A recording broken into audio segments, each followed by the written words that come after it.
அஸ்ஸலாமு அலைக்கும். மீண்டும் மாலை நேரத்துக்கான மிக முக்கியமான சில தகவல்களோடு தான் வந்திருக்கேன். வீடியோவை கடைசி வரைக்கும் பாருங்கள். தெரியாத நண்பர்களுக்கும் மறக்காமல் ஷேர் பண்ணுங்கள். வீடியோ பிடிச்சிருந்தா ஒரு லைக் பண்ணுங்கள், சப்ஸ்கிரைப் பண்ணுங்கள். மறக்காமல் பெல் பட்டனை ஆல் செலக்ட் பண்ணுங்கள். அப்போ தான் நான் போடுற ஒவ்வொரு தகவலும் உங்களுக்கு நோட்டிஃபிகேஷன் மூலம் கிடைக்கும். குவைத்துடைய பல மிக மிக முக்கியமான சில தகவல்கள் இருக்குது. குறிப்பாக டாக்ஸி ஓட்டுநர் ஒருவருக்கு நடந்த மிகப்பெரிய அநீதி, இது சம்பந்தமான மிக தெளிவான ஒரு தகவல் இருக்குது. வீடியோவை தொடர்ந்தும் பாருங்கள். முதலாவது தகவல், குவைத்துடைய காலநிலை தற்போது மிகவும் மோசமான சூழலை எட்டி வருகின்றது. எல்லாம் வல்ல இறைவன் குவைத் வாழ் மக்களையும் குவைத் வாழ் வெளிநாட்டு தொழிலாளர்களையும் பாதுகாக்க பிரார்த்தனை செய்வோம்.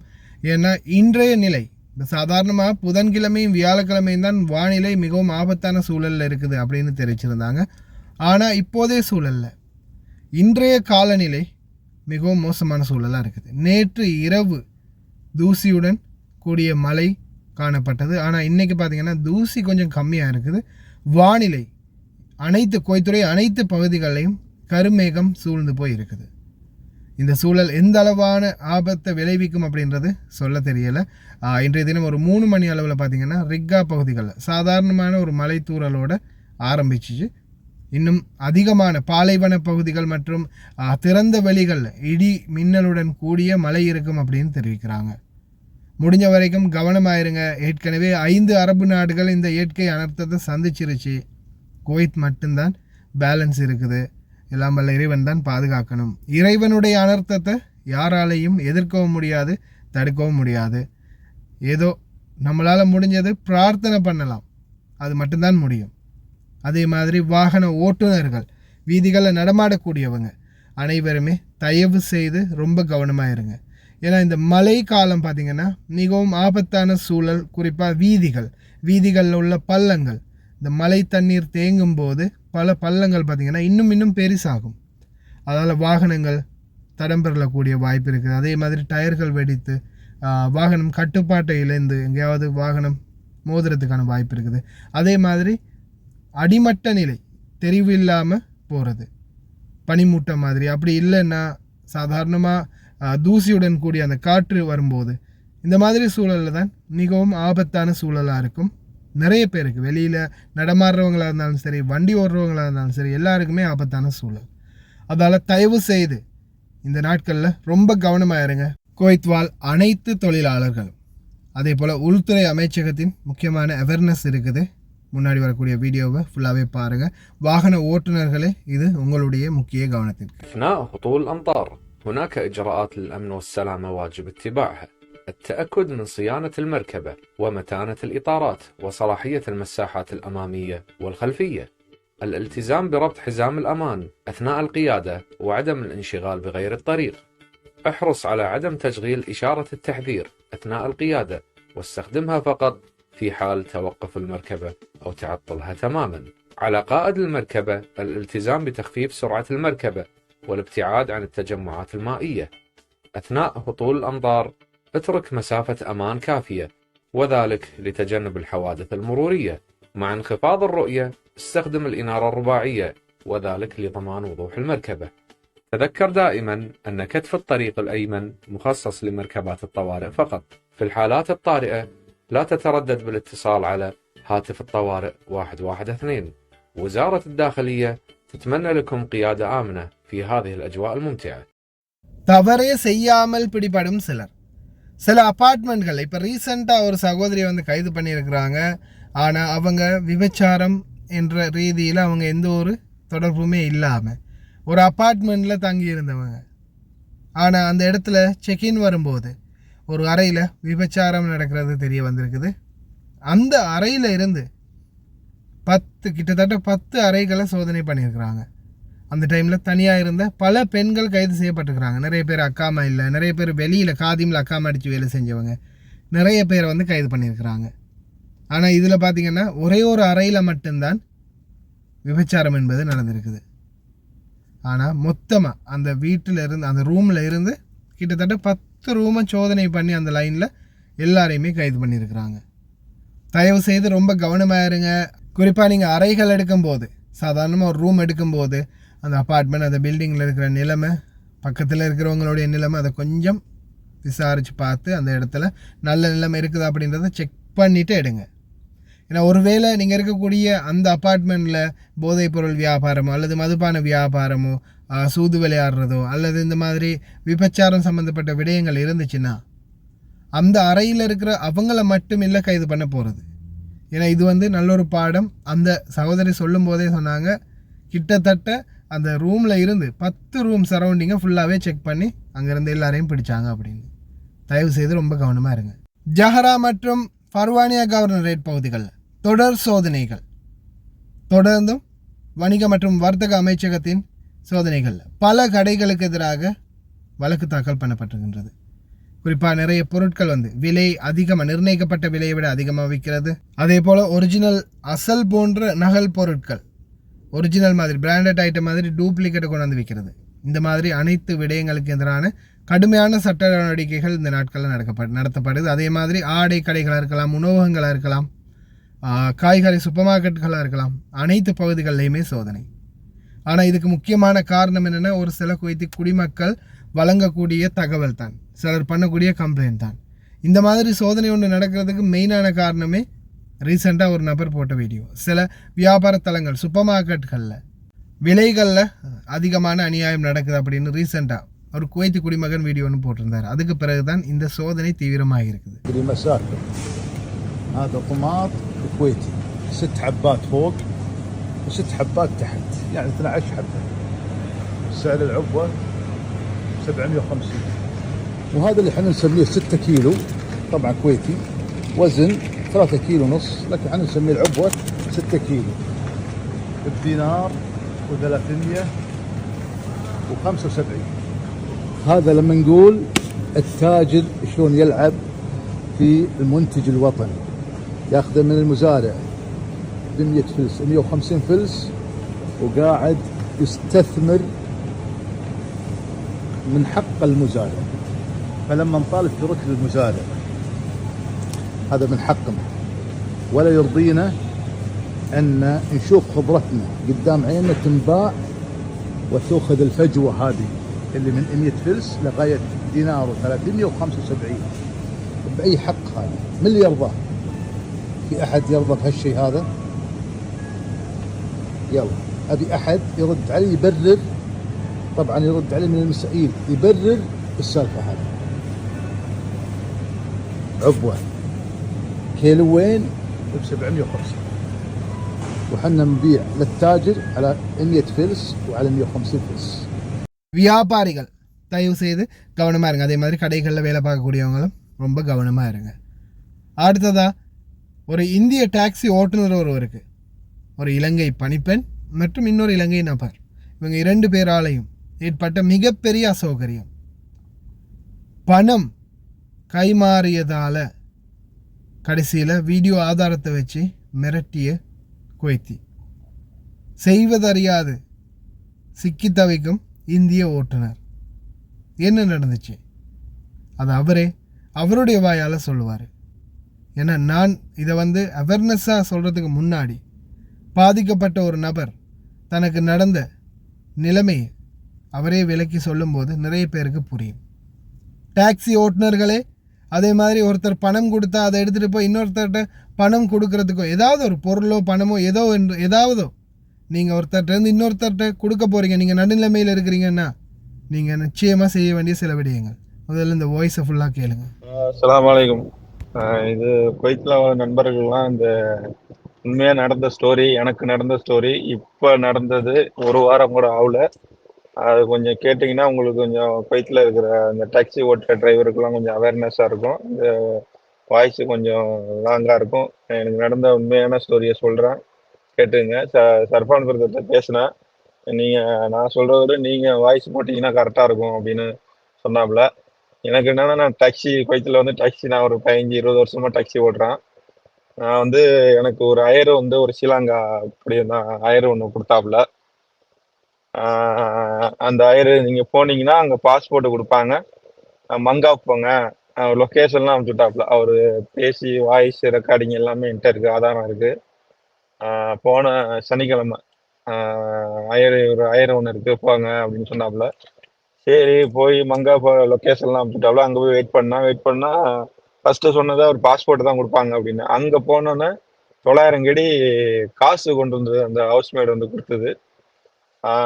கொடுக்கவும் என்ன காசு கொடுக்குறீங்க, ஒரு காசுக்கு சொல்லலையே, பாஸ்போர்ட் தானே சொன்னாப்புல அப்படின்னு கேட்டதுக்கு, இல்லை காசும் பாஸ்போர்ட் தான் அப்படின்னு 9,000 கடி நீங்கள் எண்ணிக்கிங்க அப்படின்னு சொன்னாங்க. சரின்னு நான் எண்ணி அது திரும்பி அவங்கள்ட்ட கொடுத்தா அவங்க கவர்ல வச்சு கொடுத்தாங்க. அந்த கவரை எடுத்துக்கிட்டு அவரு திரும்பி லொக்கேஷன் அனுப்பிச்சு விட்டாரு. சபாஸ் சாலிம்ல பிளாக் 2 அந்த லொக்கேஷன்ல போய் வெயிட் பண்ணுங்க, அங்க காசு வந்து வாங்கிப்பாங்க அப்படின்னு சொன்னாங்க. சரின்னா உங்களுக்கு டாக்ஸி காசு 5 கடி கிடைக்கும் அப்படின்னு சொன்னாங்க. சரி ஓகே அப்படின்னு அங்க போய் அந்த அட்ரஸ்ல கரெக்டா போய் நின்னா அது மாதிரி ஃபோன் அடிச்சு சொன்னேன்.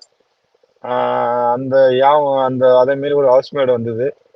ஹவுஸ்மேட் வந்து எனக்கு ஃபோன் அடிச்சு அந்த ஹவுஸ்மேட்ட அங்க காசு வாங்கும் போது அந்த ஹவுஸ்மேட் மங்காஃப் இருக்கு பாருங்க, அவரு போன் அந்த ஹவுஸ்மேடோட போனை என்கிட்ட கொடுத்து அந்த ஸ்ரீலங்கா அப்படிதான் பேசினாப்ல. இவங்க தான் காசு வாங்கிக்கிங்க அப்படின்னு சொன்னாங்க. அதே மாதிரி நான் இங்க போய் சபாசாலிம்ல கொடுக்க போகும்போதும் என் போனுக்கு ஃபோன் அடிச்சு இவங்க காசு கொடுங்க அப்படின்னு அந்த ஹவுஸ்மேட்கிட்டே பேசினாப்ல. சரின்னு கொடுத்துட்டு வந்தாச்சு.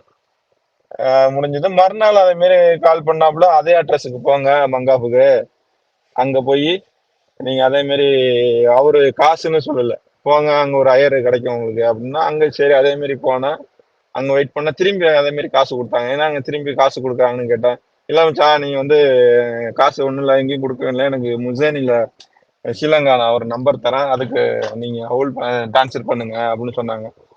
சரி ஸ்ரீலங்கா தானே, நானும் அனுப்பிச்சு விட்டேன். அதை போட்டோ எடுத்துலாம் அனுப்பிச்சுட சொன்னாப்புல.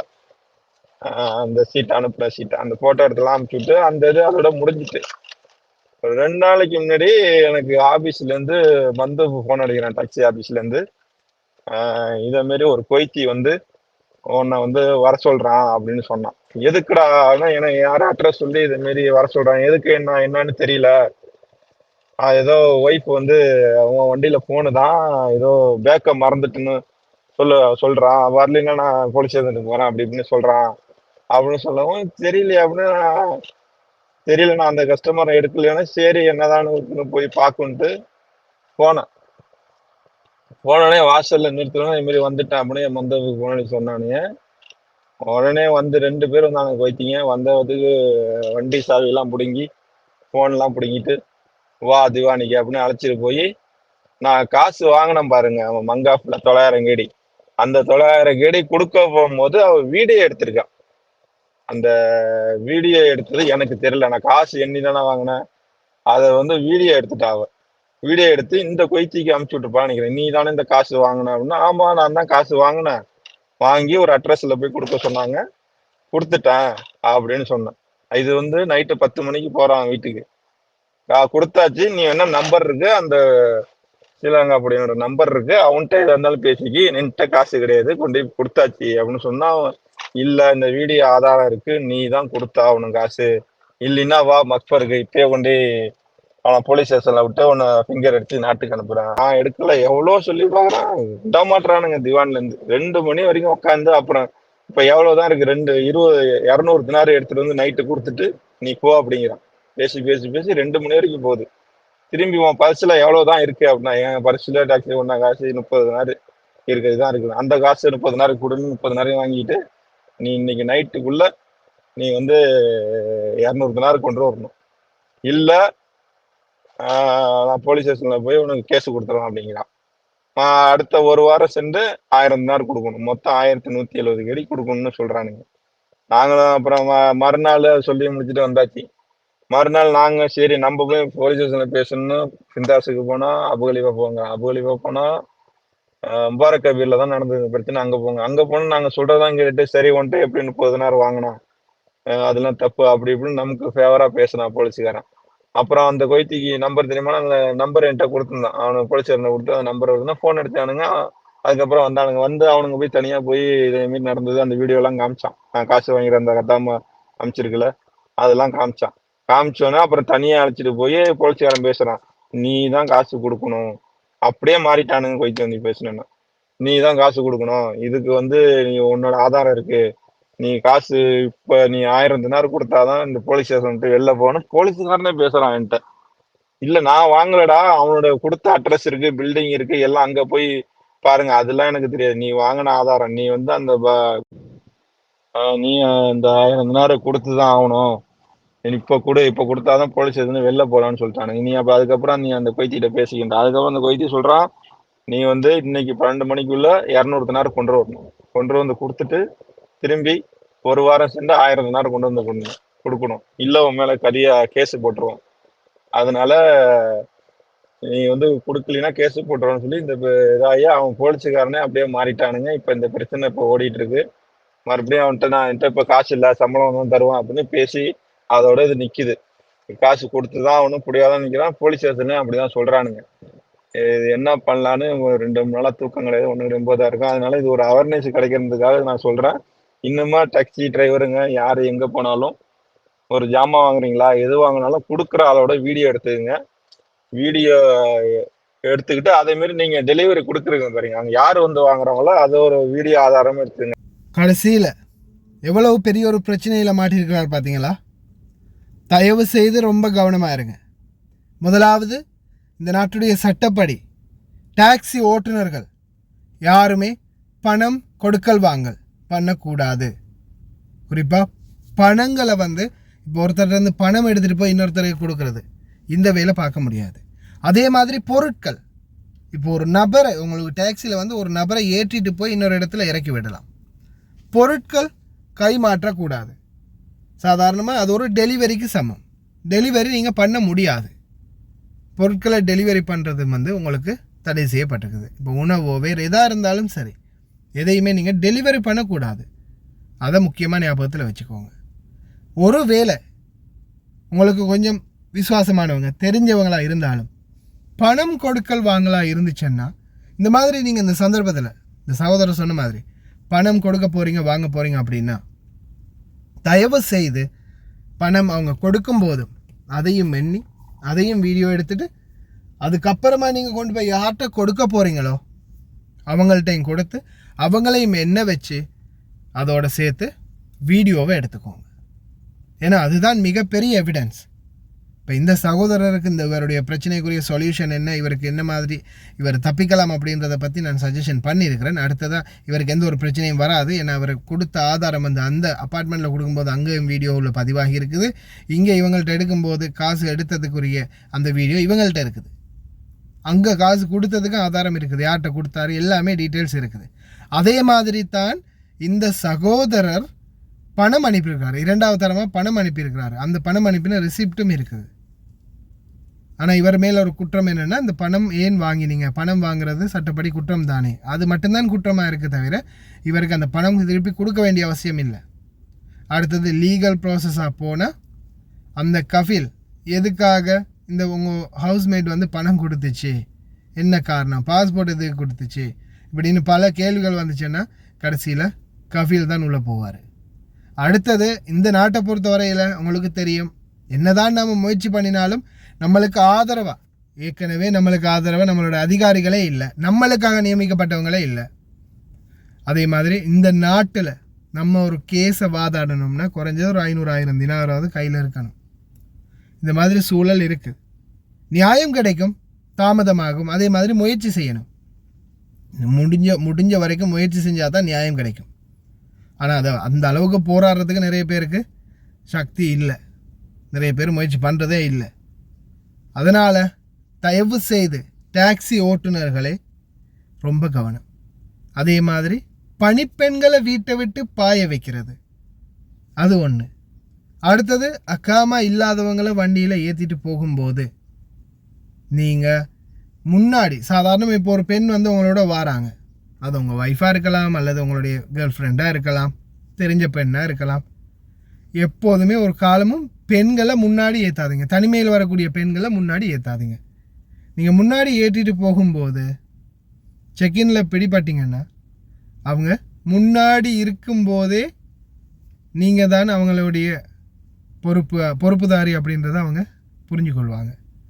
அதுக்கப்புறமா எந்த கேள்வி கணக்கும் இல்லை, 2 பேருக்கும் சேர்த்து தான் பிரச்சனை. அதனால் தயவு செய்து எப்போதுமே பெண்களை, தனியாக வரக்கூடிய பெண்கள் முன்னாடி இருந்து, நீங்கள் முன்னாடி பெண்களும் முன்னாடி இருந்து போகாதீங்க, அதே மாதிரி முன்னாடி ஏற்றிட்டும் போகாதீங்க ஓட்டுநர்கள். அதே போல் வீட்டுக்கு முன்னாடி இருந்து நீங்கள் ஏற்றிட்டு போனீங்கன்னா தான் பிரச்சனை. நீங்கள் வீட்டுக்கு முன்னாடி இல்லாமல் இப்போ ஒருத்தர் வெளியாக போகிறாங்க, வீட்டில் பிரச்சனை, அவங்க தப்பிச்சு போக போகிறாங்க அப்படின்ற பட்சத்தில் நீங்கள் வந்து வீட்டை விட்டு ரொம்ப தூரமாக அவங்க வீட்டுக்கு முன்னாடி இல்லாமல் வேறு எங்காவது ஒரு இடத்துல ரோட்டில் வச்சோ அல்லது ஜமியாவுக்கு முன்னாடி, பாடசாலைகளுக்கு முன்னாடி, போலீஸ் ஸ்டேஷனுக்கு முன்னாடி, இந்த மாதிரி வேற எங்கேயாவது வெளியில் அவங்க வீட்டை விட்டு குறைஞ்சது ஒரு 100, 200, 300 மீட்டராவது தள்ளி நின்று அவங்க ஏறினா ஒரு பிரச்சனை ஒன்றும் வரப்போகிறது இல்லை. அதனால் தயவு செய்து டாக்ஸி ஓட்டுநர்கள், இந்த ப்ரைவேட்டாக டாக்ஸி ஓட்டுறவங்க ரொம்ப கவனமாக இருங்க. ஓகே ஃப்ரெண்ட்ஸ், கடைசி வரைக்கும் பார்த்து எல்லாருக்குமே ரொம்ப நன்றி. தெரியாத நண்பர்கள் நிறைய பேர் இருப்பாங்க, அவங்களுக்கும் ஷேர் பண்ணுங்கள். வீடியோ பிடிச்சிருந்தா ஒரு லைக் பண்ணுங்கள், சப்ஸ்கிரைப் பண்ணுங்கள். இன்னொரு நல்ல வீடியோவில் சந்திக்கலாம்.